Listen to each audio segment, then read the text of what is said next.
So, back in 2018, Fall Out Boy released what would be their most indecisive album to date, that being Mania. And a lot of people were wondering, was that the end of the band? As this one seemed to be universally hated, whereas at least their two albums that came beforehand, post-hiatus, that was Save Rock and Roll and American Beauty, American Psycho, people were finding things to like about this more pop-leaning change that the band had gone in. But with Mania, it seemed like Fall Out Boy lost everybody, and they kind of laid low for a while. They released 2 new songs in 2019 to promote the Hella Mega Tour that they did with Weezer and Green Day, and aside from that, they didn't really do anything, and we weren't sure, and Pete Wentz wasn't sure, when Fall Out Boy was going to release a new record. And now here we are in 2023, and we have so much for Stardust, with the ugliest album cover that you're ever gonna see. But hey, you don't want to judge the music by its cover, you want to give it a listen. And we have 13 tracks, and what made this album intriguing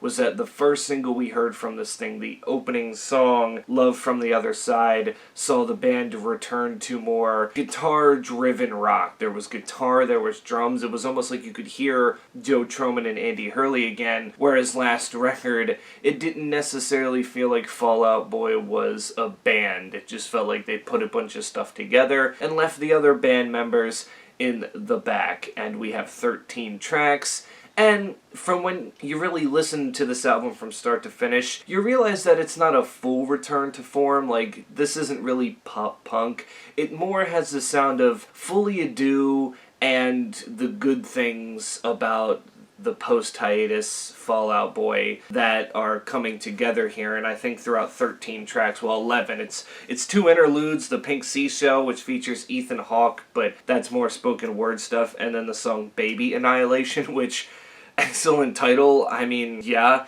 but we actually get to hear Pete Wentz's voice for the first time in a while on a record, as, yeah, it's not him singing or screaming, he's reading another one of his cringy poems that he, usually writes, and he did that in the old albums. I remember from Under the Cork Tree, he appeared doing some spoken word poetry, so those were pretty interesting and intriguing, but I didn't count them, because, again, they're more interludes than anything, and I don't really count interludes as full tracks. So let's just get it started off with, I guess, what I didn't like, my least favorite songs, which were really only a couple. So Good Right Now and the Kintsugi Kid, parentheses 10 years.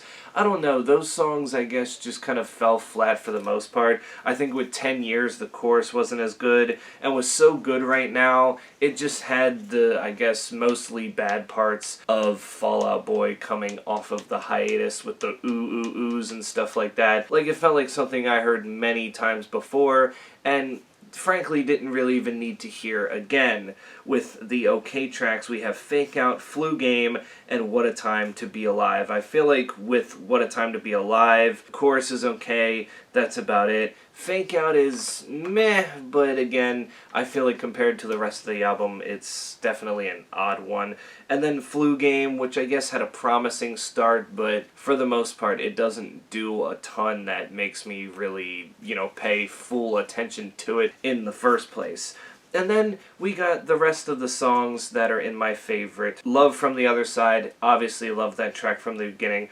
Heartbreak Feels So Good was one that I originally wasn't a big fan of, but the more and more I heard it, the more I realized, this is a good song. I mean, it's one of the more pop-leaning songs on the record, but it definitely has that nice chorus, and when the instrumentation kicks in, it definitely does its job. Hold Me Like a Grudge is nice, although again it does have some of the bad parts of, post-hiatus Fall Out Boy come in. It's another nice and catchy song. Heaven, Iowa, which that song's just amazing. But then I think we might have my favorite track on this record, I Am My Own Muse. The chorus, just chef's kiss, like amazing, and yeah, again, this might be my favorite song on the entire record. It just does a good job of keeping you in touch and just doing its thing.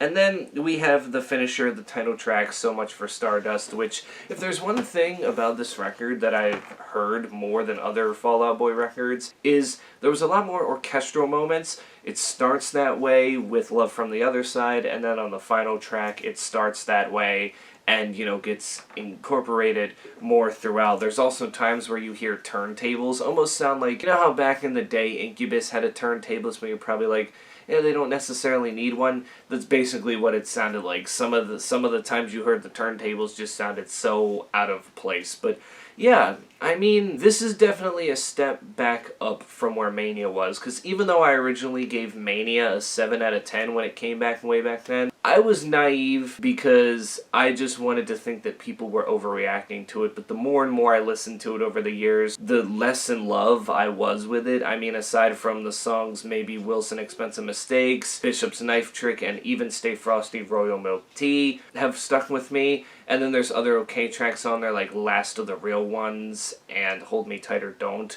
But I feel like the rest of the album just falls flat on its face. Plus, Mania had Young and Menace, so I mean, we gotta hold that against it, don't we? I mean, come on. But with So Much for Stardust, it feels like Fall Out Boy took their time to kind of figure out what they wanted to do. They didn't want an album like Mania that was gonna be all over the place. They were going to go back to having a cohesive sound for their record, pleasing the old fans, and also keeping the new ones intact for the ones that maybe came for more of their pop-leaning stuff. But, you know, with rock and especially pop-punk coming back into the limelight, I think they felt more comfortable kind of, you know, returning to their rock form that they were known for. Now, granted, this is still more of an alt-rock, pop-rock sound, but even it fits a lot better than the two records that came before Mania, as well as this just feels like Fall Out Boy and Fall Out Boy doing their thing. Is it perfect? By all means, no. And I wouldn't rank it up there from, you know, any of their first 4 albums. I would still say this is probably their 5th best record, behind the likes of Take This to Your Grave, From Under the Cork Tree, Infinity on High, and Fully Adieu. But the fact that it's even there,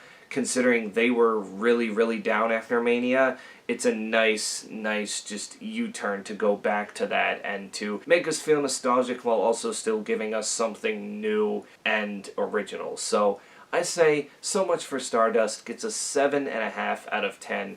A nice listen, and I'm just so glad that they were able to come back and prove me wrong. I was almost ready to just write them off after Mania, but now here we are. They got me reeled back in and intrigued, and part of me just hopes that they stick with this sound. They don't necessarily try to tail off and do something completely different.